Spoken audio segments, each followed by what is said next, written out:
to rescue their fellow.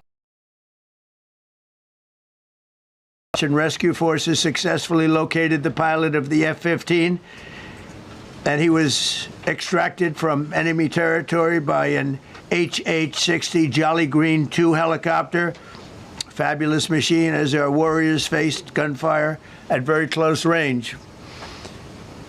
It's amazing that when you look at the machinery, what happened, that nobody was even injured.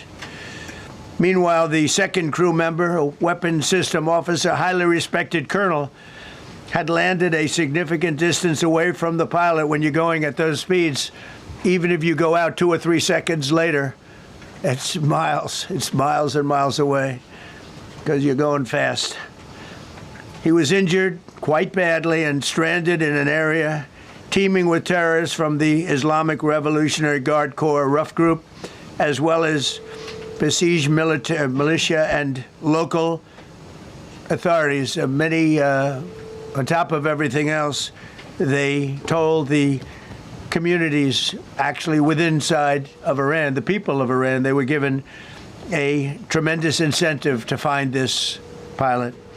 Despite the peril, the officer followed his training and climbed into the treacherous mountain terrain and started climbing toward a higher altitude, something they were trained to do in order to evade capture. They want to always go as far away from the site of the shoot down. You want to go as far away because they all head right to that site. You want to be as far away as you can. And he was injured, and he was an amazing, amazing thing.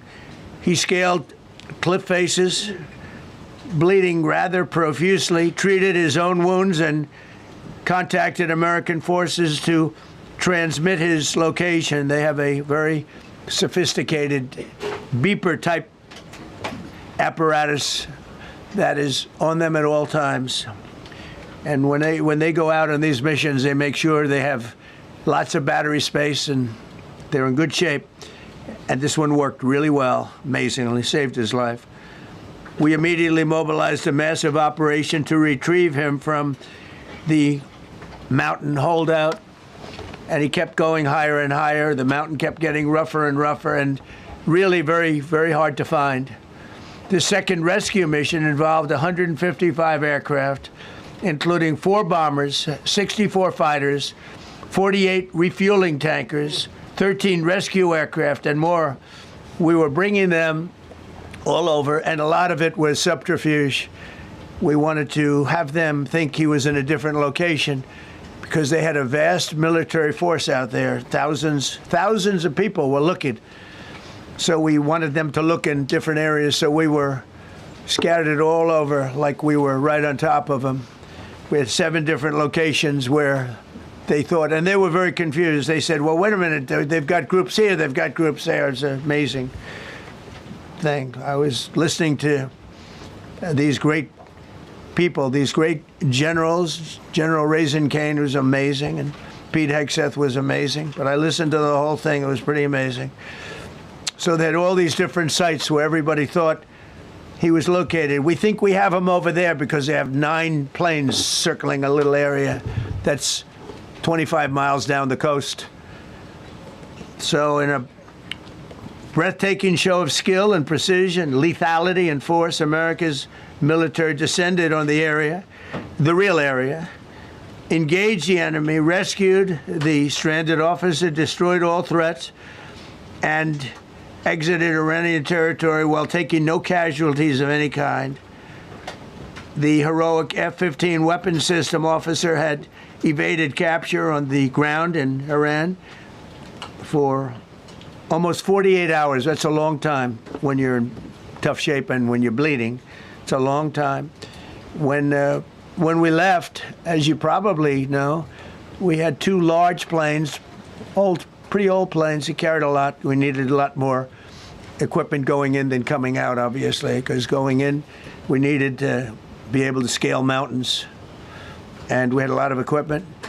But the sand was sandy, wet sand, so we thought there may be a problem taking off because of the weight of the plane, and then we also had all the men jumping back onto the planes.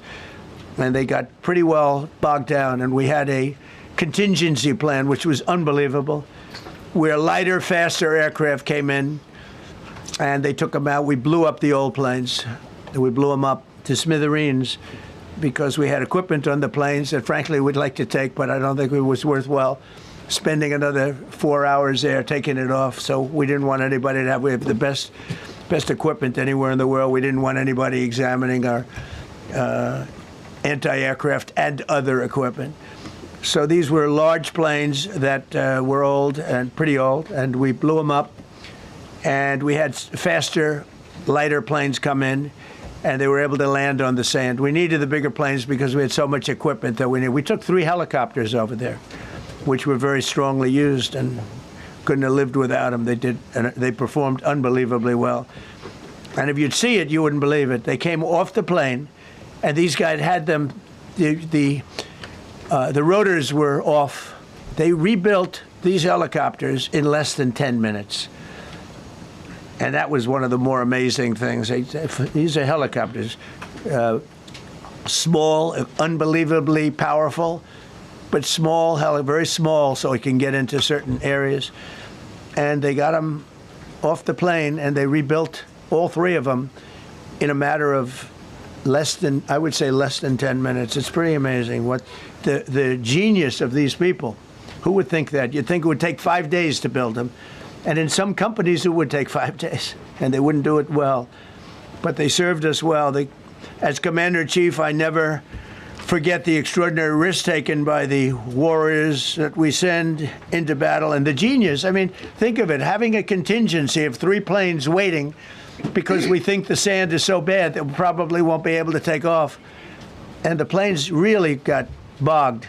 This was not much of a runway. This was a farm, not a runway. It's a farm, but it did the trick. But to have a contingency as opposed to having to wait 2 days, can you imagine, right in the middle? This was central. This was right, you would call it central casting if you were doing a movie for location. And probably the toughest area of Iran where we'd be sitting there. So these planes came in, those pilots came in so fast and so quick and got out of there. Everybody got aboard and just got 15-minute intervals. 1 load out, 1 load out, 1 load out. It happened, and we were watching, and we said, "That's amazing."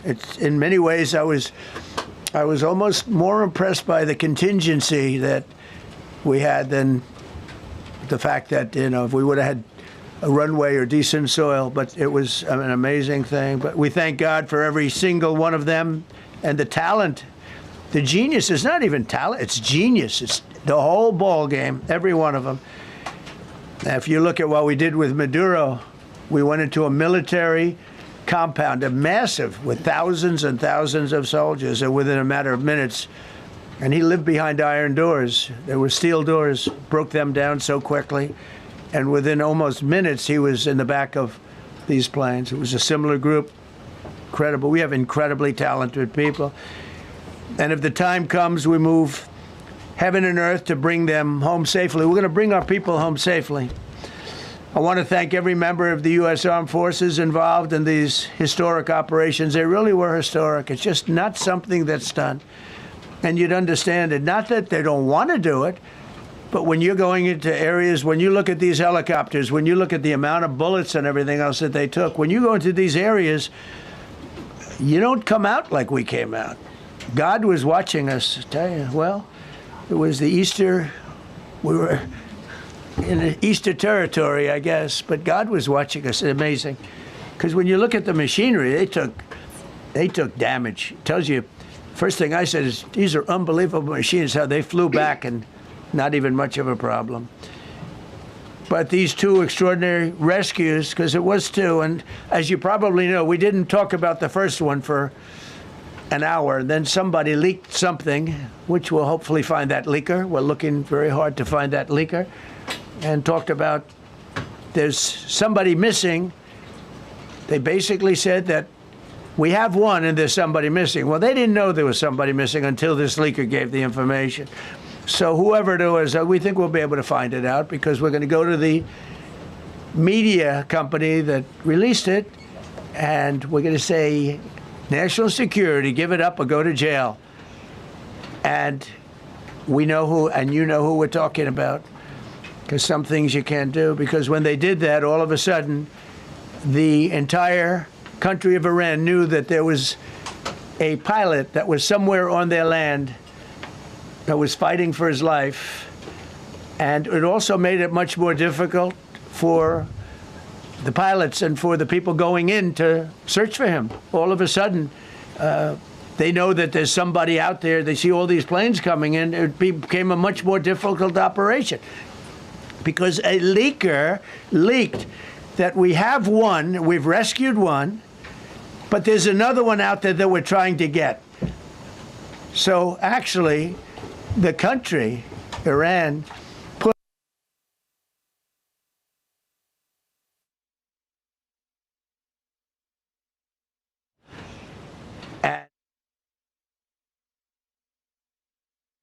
because some things you can't do. Because when they did that, all of a sudden, the entire country of Iran knew that there was a pilot that was somewhere on their land that was fighting for his life. And it also made it much more difficult for the pilots and for the people going in to search for him. All of a sudden, they know that there's somebody out there. They see all these planes coming in. It became a much more difficult operation because a leaker leaked that we have one, we've rescued one, but there's another one out there that we're trying to get. So actually, the country, Iran, the person that did the story will go to jail if he doesn't say, and that doesn't last long, and I think everybody would understand it. They put this mission at great risk. They put that man at great risk, and they put the hundreds of people that went in looking for him, because everyone now knows that we're going in. Over the past 37 days, America's armed forces have carried out more than 10,000 combat flights over Iran, unheard of, striking more than 13,000 targets. The F-15 we lost last week was the first manned aircraft downed by the enemy in this entire operation, with thousands and thousands of flights. They got lucky. It was a lucky hit.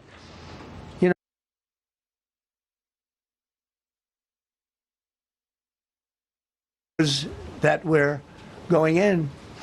Over the past 37 days, America's armed forces have carried out more than 10,000 combat flights over Iran, unheard of, striking more than 13,000 targets. The F-15 we lost last week was the first manned aircraft downed by the enemy in this entire operation, with thousands and thousands of flights. They got lucky. It was a lucky hit.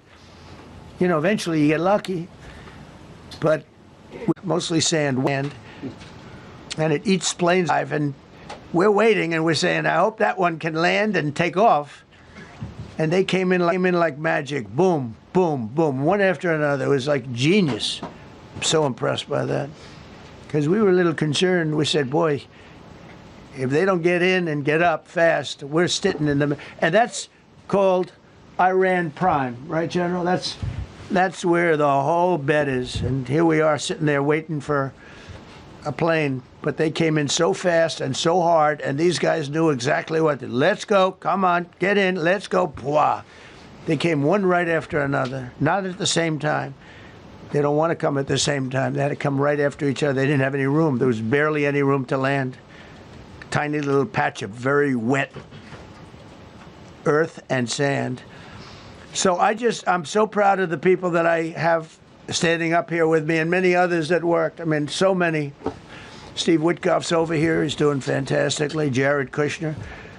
But the people that are here, the job they did is amazing. And I think I'm going to introduce the head of the CIA, and he is a man he's central casting, okay? If we cast a movie, he's going to play the head of the CIA. He's one of the few. John Ratcliffe, he did a phenomenal job that night. He did something that I don't know if you want to talk about it. If you want, you can. I'm not sure he's supposed to. I'm not going to talk about it. But the CIA was very responsible for finding this little speck. It's like they used an expression on one of the shows. A general was talking about, it's like finding a needle in a haystack, finding this pilot.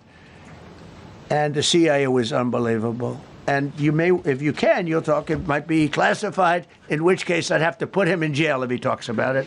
And I don't want to put him in jail. He doesn't deserve that. So, John, do you want to say a few words? Thank you. Thank you, Mr. President.